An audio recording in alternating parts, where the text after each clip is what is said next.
This is Abe Friedtanzer from Awards Buzz. Very excited to be speaking with Ike Barinholtz about the studio. How are you, Ike? Abe, how are you, my friend? Good, good. It's nice to talk to you again. We had that random little tiny red carpet with only like two people for the after party, History of the World Part 2, and now this like small show with some up and coming people in the industry where you're I've some heard real of unknowns. Catherine O'Hara. She's an Irish actor. I'm excited. This is her first thing. I'm excited to see kind of where she goes. Well, I'll start by saying we're going to hold this interview till this episode airs, but I found out I'd be talking to you right after the Golden Globes episode, and I was like, okay, this is great because I feel like this is awards buzz, watch a lot of awards, and sometimes there's some running joke, throughout the show, but I'm not sure I've ever seen something quite as infectious and really rooted in just complete randomness as everybody thanking Sal. It was one of those things where when Seth told me, what the joke or one of the elements of that episode was, I thought it was hilarious. And then, you're so focused on work and getting there that you don't even check in. Oh, who are the cameos you got? I knew we had Adam Scott, but all of a sudden you're looking around, you're like, oh, Rami's here. Oh my God. And you go back, you're like, oh my God, Gene Smart's in the deep background. So it was like almost cartoonish, like who was showing up. like I remember walking off stage and seeing Quinta walk up, and for like 10 seconds, my mind was like, am I at the Golden Globes right now? Like, what the hell is going on? And they shot at the Beverly Hilton. They looked exactly like the Globes. It felt exactly like the Globes. It was an incredibly fun episode to shoot. We also shot very late in the night, which added to the delirium. So it really was like a fever dream, that episode. We'll know it was successful if a real actor next year wins a Golden Globe. If Adam Scott wins for Severance and thanks Sal Saperstein, show's a hit.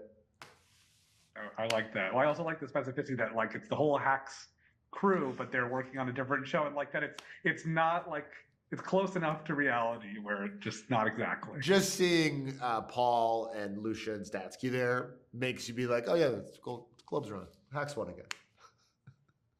I also think this is like sort of what Sal, like the height of his career is, like just being acknowledged. After this, no one's going to remember who he is. Like it was a thing of that night, but he just seems he's basking in the glory of that like one extended moment over and over again. Oh yeah, that night is the best night of his life. And as life gets harder and harder for Sal, which I imagine it will, he will always look back at that night and be like, you know what? At least Aaron Sorkin thanked me by name. Well, I do think that he's certainly not lazy. He's very driven, but he likes to make decisions and go at them before really considering the consequences or, talking to his colleagues. Yeah, he's definitely a hothead.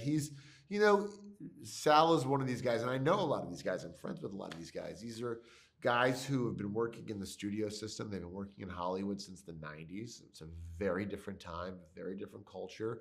They were very used to being able to just have authority and not have to worry about people's feelings and not have to worry about a lot of other external things. And to kind of watch a guy like that in 2025 and try to figure out how to still be himself, but in this modern world was very fun. He's definitely like a bro. And I think the business was completely dominated by bros, more or less.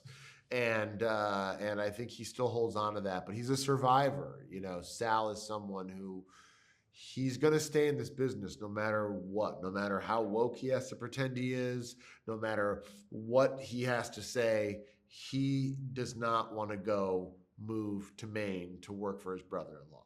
He won't do it. He's going to stay in this business until it kills him. And there's a universe where Matt didn't get the promotion and Sal did. And I feel like that wouldn't be quite as compelling because Matt still like is trying to get people to like him. And Sal doesn't have that same thing holding him back. Yeah, I don't know what shape Continental Studios would be in if Sal got the job. Maybe they would be more profitable and make worse movies. I don't think they would make better movies. piece, because I do think out of the two, I do think Matt has a deeper love and understanding for film than Sal does. So I often, what I do love about it though is that even though Sal thought he was going to get the job, the second he didn't, he adapts and is like, "What do you need, boss? I'm here for you," which I think can be a deplorable trait, but also is I respect it. You know what I mean? I respect it. I respect the grind. What is it like working with Seth in his multiple capacities on set? I don't like him as an actor, but as a director, I also don't like him. No, he's, I've been lucky enough. This is like the third or fourth thing I've done with Seth and Evan. They're such great guys. They're such just nice, good men who love to laugh and don't mind killing sacred cows. I've never been directed by them before, though, and they really have figured out how to do that, where if you're in a scene with Seth, you're acting with Seth. He's obviously focusing on his performance, but he's really looking at the macro. Is this line working? Is this moment working? Does the shot feel right? And Evan would be the one that would come in and kind of be like, try saying this. Try doing it a little more stupid. So they really were able to figure out how to maintain all that without ever getting mad at each other. Or if they did get mad at each other, they're just so goddamn Canadian, you can't tell. Well, I like that, he's got a good relationship with Matt, but I also enjoy his much more adversarial dynamics with, Catherine Hahn's character, Maya, and Chase's character, Quinn, even though I think Maya obviously invites that more because she's so cruel to him. But I do enjoy, a good burrito war and all that. Oh, yeah. I mean, that episode was incredibly fun. I mean, obviously on its surface, it felt like a real generational proxy war, the young versus the old. I had never met Chase, and I hadn't seen a whole lot of her work. And that episode was one of the first things we shot. And so right away, I met this young actress and was like, "Hey, great to meet you." Then like an hour later, I'm like, "You are nothing, and you will never be anything." And her got big eyes, and her tears are welling up, and I felt terrible. But I think by the end of the shoot, she's probably everyone's favorite actor. She's so exciting. She just, when you watch her on screen, she's doing something different than everyone else. And that episode was incredibly fun to watch. And it really did show you the humanity of both of them, which I think is different. Like, Patty has been there for so long and has seen so much. She's chasing ghosts a little bit. Maya is from another planet. Maya is literally like just a psychopath from another planet. And Seth is the boss. So to kind of have the centerpiece of this episode be me versus her, me versus Chase, Sal versus Quinn, it's one of my favorite episodes. And I do think even if you're not in show business, you'll relate to that. Everyone at their job or their school or their whatever has the young person that they're just like, they don't know how hard this was and what I had to go through. And the younger people are like, when is this guy going to die so I get my shot? So hopefully, no matter what field you're in, that story will have some resonance. What would you like to see from Sal in season 2 and beyond? If we are lucky enough to get another season, I want to see. I love the little snippets of their life outside the studio. Clearly, he's a guy whose marriage fell apart, and he has these teenage daughters who are more interested in playing, stupid video games and talking to him. I want to see Sal fail a little bit more. I think he managed to kind of pull it all out in season 1, but I think seeing him bottom out would be pretty fun.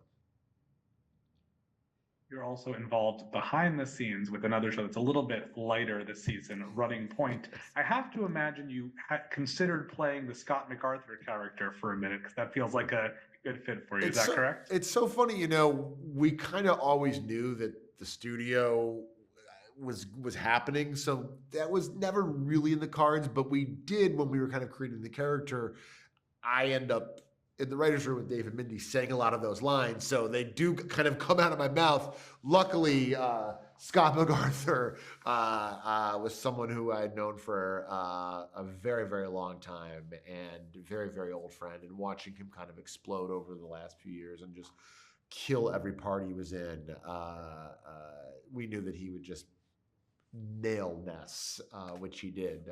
But a lot of those lines that are coming out of his mouth were said by me in the writer's room. So it's a natural connection to be like, oh, yeah.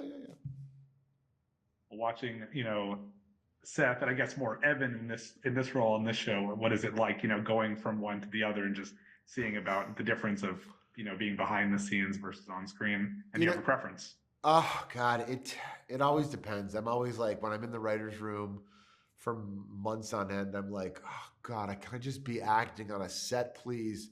And then you get on set, and after a couple months, you're like, oh, I just want to wear sweatpants and be in the writer's room. So it always changes. Wherever the grass is always greener, I guess. I'm so lucky that I have the partners I have, whether it's Dave and Mindy or Seth and Evan, my bosses on Running Point. They're all friends, and to be able to kind of go back and forth to these very different but just incredibly fun and wonderful ecosystems was just, I'm so lucky, and it's not lost on me for a second. And we're already back to getting into season 2 of Running Point, and telling a bunch of new stories, and hopefully we get to do the same thing with this. What are you watching right now? What do you find to be really good on TV? Great question. I am really very much loving White Lotus. It's a very different season, but I'm kind of loving what they've been setting up. I'm obsessed with Amy Lou Wood, who I'd never seen before, and now I think she's like my favorite actor. So I'm definitely vibing with that. Obviously basketball. And I'm going to start watching, what else? I'm going to start watching Adolescence, which I heard is great. And then Gemstones. I just saw the first episode, the season premiere with Bradley Cooper, and I texted Danny right afterwards, and I was like, you're such a good director. I've directed a couple Civil War, smaller things, and it's so hard to do that stuff. You run out of screen and room and stuff, and he did a whole episode that just was in the trenches of Fredericksburg, and it was just incredible. So I love that show very much. I think it's kind of Danny's crown jewel. Well, while you're not, working on Running Point season 2 and waiting for news about this show, do you have other projects in the works right now? We got a couple things that, we're hoping that kind of get to that next level that you can kind of start talking about. But, I'm very lucky to be a writer and be able to kind of have a really stupid thought while I'm at dinner with my family, and then try to sell that. I have a couple different things that we're trying to get cooking. So hopefully before we talk again for season 2 of this, I have I have these 2. Remember I told you about those things I teased you? Now I can tell you. I do go back. When I talk to someone again, I'm like, let's look at the interview. I forgot to do that with you, but we had enough good stuff. It's all I remembered enough of our conversations. So thanks so much, Ike. Great to see you again. All right, man. Abe, great to talk to you. I'll see you in the next one, pal.